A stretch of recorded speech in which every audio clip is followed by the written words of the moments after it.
Los címbalos y tambores dejaron de sonar cuando se abrió el cortinaje de la opulenta tienda para dar paso a esa hermosa mujer ataviada con un vestido voluptuoso y cuyo cabello envuelto en un llamativo turbante hacía resaltar mucho más la espléndida diadema tachonada de arabescos que caían sobre su frente y brillaban tanto como sus ojos almendrados, mientras sus labios carmesí dibujaban una sonrisa juguetona, acompasada con su paso menudo e insinuante que iba dejando el rastro del cautivante perfume en el que irremisiblemente quedó atrapado Holofernes, quien ya no la pudo apartar de sus pensamientos ni de su mirada, a la que correspondía a Judith con un estudiado recato que enardecía aún más los sentidos del general asirio, que para disimular su nerviosismo apuraba el vino a grandes sorbos y trataba de conquistarla haciendo ostentación de sus riquezas y poder, ignorando a los demás invitados, que con el transcurrir de la velada se dieron cuenta de que Holofernes quería quedarse a solas con la hermosa hebrea. Así las cosas, su mayordomo, el eunuco Bagoas, hizo salir a los invitados discretamente del lugar, cerró las cortinas, los dejó solos, pero ya en ese momento el curtido guerrero estaba tan borracho que se quedó dormido. Judith permaneció un buen rato callada y quieta a su lado, hasta que Holofernes comenzó a roncar a pierna suelta. Y entonces la valiente viuda tomó el alfanje del militar y lo decapitó. Salió deprisa, guardó la cabeza en la alforja de su esclava que la esperaba afuera y con ella abandonó el campamento sin que los guardias se opusieran, pues para los centinelas no era extraño que Judith, con autorización del general, saliera todas las noches a orar al campo, coyuntura que le permitió llegar a Betulia antes del amanecer e inmediatamente le llevó a los ancianos ese preciado trofeo que sellaba la libertad de Israel. Judith, la joven, hermosa y honorable viuda que 3 años después de la muerte de su marido Manasés, un rico terrateniente de la población hebrea de Betulia, aún le guardaba luto confinada discretamente en su casa, era la única mujer escuchada y acatada por los ancianos de la ciudad, que creían firmemente en su probidad y sensatez, y por eso Judith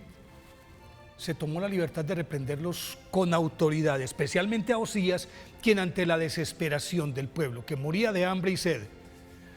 por cuenta del opresivo asedio al que el general Holofernes tenía sometido al poblado como retaliación ante la negativa de Israel a formar parte de la campaña de Nabucodonosor contra el rey medo Arfaxad,